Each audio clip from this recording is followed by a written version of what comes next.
Hello friends, RJ creation ચેનલમાં તમારા સૌનું સ્વાગત છે। આજે તમને હું કેલેન્ડર હેંગિંગ બનાવતા શીખવીશ, જે મેં કાર્ડબોર્ડ અને ક્રાફ્ટ પેપરની મદદથી બનાવ્યું છે।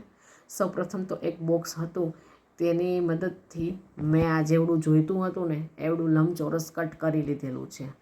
હવે તમારે જેવડું કેલેન્ડર હેંગિંગ બનાવવું હોય એ હિસાબે તમે કાર્ડબોર્ડ લઈ શકો છો। પછી તેના ઉપર ગમની મદદથી ક્રાફ્ટ પેપર છે એ ચોંટાડી દીધેલું છે। ક્રાફ્ટ પેપરને કાર્ડબોર્ડની ચારે બાજુઓમાં લગાવી દેવાનું છે। એ કોઈ બાજુ ખુલ્લી ન રહી જાય એનું ધ્યાન રાખવાનું છે। વધારાનું ક્રાફ્ટ પેપર છે એ આપણે કટ કરી લઈશું। પછી આ કાર્ડબોર્ડ સુકાઈ જાય ને એટલે આપણે આગળનું ડેકોરેશન એના ઉપર કરીએ। આગળમાં મેં લેસ છે એ લગાવી છે। આ લેસ છે સિલ્વર કલરની પસંદ કરેલી છે।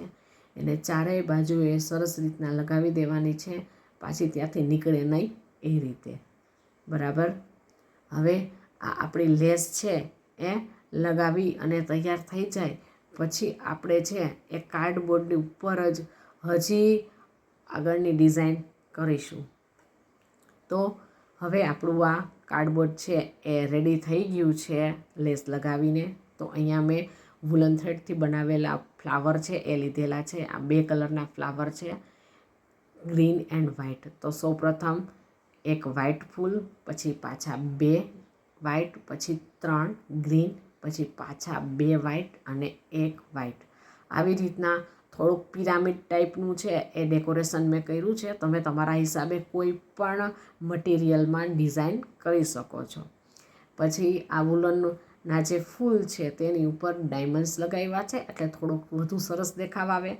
પણ વ્હાઇટ ફૂલની અંદર રેડ ડાયમંડ્સ અને ગ્રીન ફૂલની અંદર યલો ડાયમંડ્સ, આવું કરવાનું જેથી કરી અને કોમ્બિનેશન કલરનું અલગ થાય એટલે દેખાવ સરસ આવે। પછી જે કાર્ડબોર્ડ છે ને તેની ઉપર પણ મેં વધારાના યલો ડાયમંડ્સ ચોંટાવી દીધા છે, જેથી કરી તેનું ગેટઅપ પણ સરસ આવે અને તમે જોઈ જ શકો છો સ્ક્રીન ઉપર કે આ ખૂબ સરસ દેખાઈ રહ્યું છે।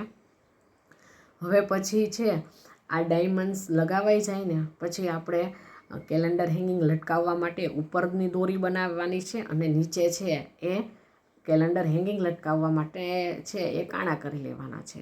તો આ સાવ સિમ્પલ છે, બની ગયું આપણું કેલેન્ડર હેંગિંગ। આશા છે કે તમને આ પસંદ આવ્યું હોય। Bye bye.